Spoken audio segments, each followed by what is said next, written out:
Assalamualaikum warahmatullahi wabarakatuh. Perkenalkan, nama saya Vera Armelia, NIM 250201055 dari kelas 2A2 atau kelas B.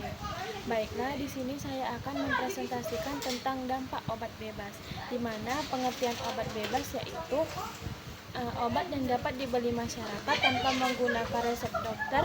Obat ini digunakan untuk mengatasi keluhan atau penyakit ringan yang dapat ditangani sendiri, seperti demam, sakit kepala, batuk, pilek, nyeri ringan, diare, serta lain-lainnya.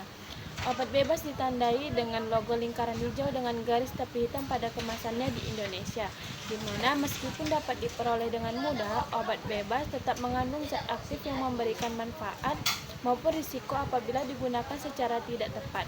Oleh karena itu, penggunaan obat bebas harus mengikuti aturan pakai yang tertera pada kemasan. Nah, di sini terdapat dampak-dampak positif obat bebas. Yang pertama yaitu mempermudah akses pengobatan. Obat bebas memudahkan masyarakat memperoleh pengobatan awal tanpa harus datang ke dokter atau rumah sakit. Hal ini sangat membantu bagi seseorang yang mengalami penyakit ringan. Yang kedua yaitu menghemat biaya pengobatan karena tidak memerlukan biaya konsultasi dokter. Penggunaan obat bebas menjadi pilihan yang lebih ekonomis untuk mengatasi penyakit ringan. Yang ketiga yaitu mengurangi biaya pelayanan kesehatan jika semua penyakit ringan ditangani di rumah sakit. Fasilitas kesehatan akan menjadi sangat padat. Dengan adanya obat bebas, masyarakat dapat menangani keluhannya ringan secara mandiri. Yang keempat, ada meningkatkan pengetahuan masyarakat. Penggunaan obat bebas yang benar mendorong masyarakat untuk belajar mengenal cara penggunaan obat, dosis yang tepat, efek samping, serta penyimpanan yang tepat.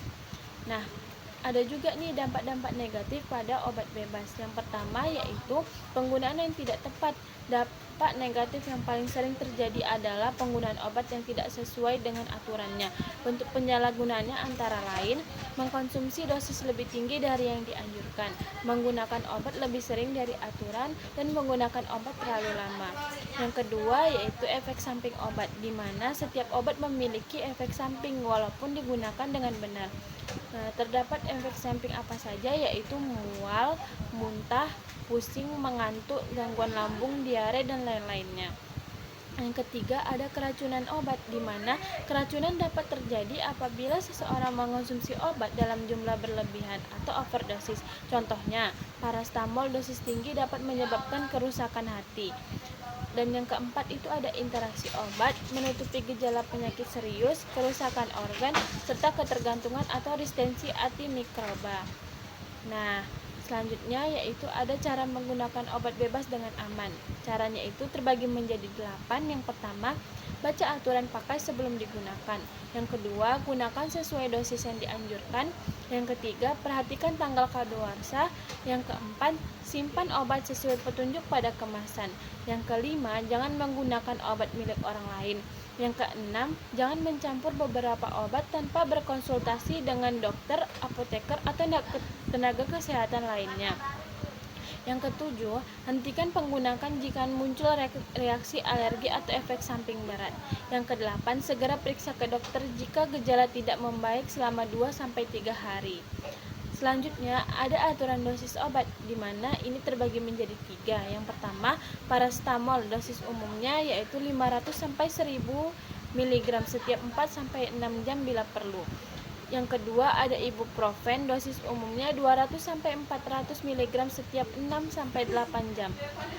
Yang ketiga, ada oralit dosisnya umumnya yaitu sesuai petunjuk kemasan atau anjuran tenaga kesehatan, digunakan untuk mengganti cairan atau elektrolit yang hilang dari diare. Nah, selanjutnya ada akibat kesalahan dosis, yaitu dosis terlalu rendah itu dapat mengakibatkan apa saja sih? Yang pertama yaitu obat tidak bekerja secara optimal. Yang kedua, penyakit lebih sembuh. Yang ketiga, risiko kegagalan terapi meningkat. Nah, dosis terlalu tinggi apa aja? Yang pertama yaitu meningkatkan risiko efek samping, dapat menyebabkan keracunan obat, berpotensi merusak organ seperti hati dan ginjal, pada kondisi tertentu dapat mengancam jiwa. Nah, kesimpulan dari obat bebas ini yaitu memberikan banyak manfaat karena memudahkan masyarakat dalam mengatasi penyakit ringan, menghematkan biaya, dan meningkatkan akses terhadap pengobatan.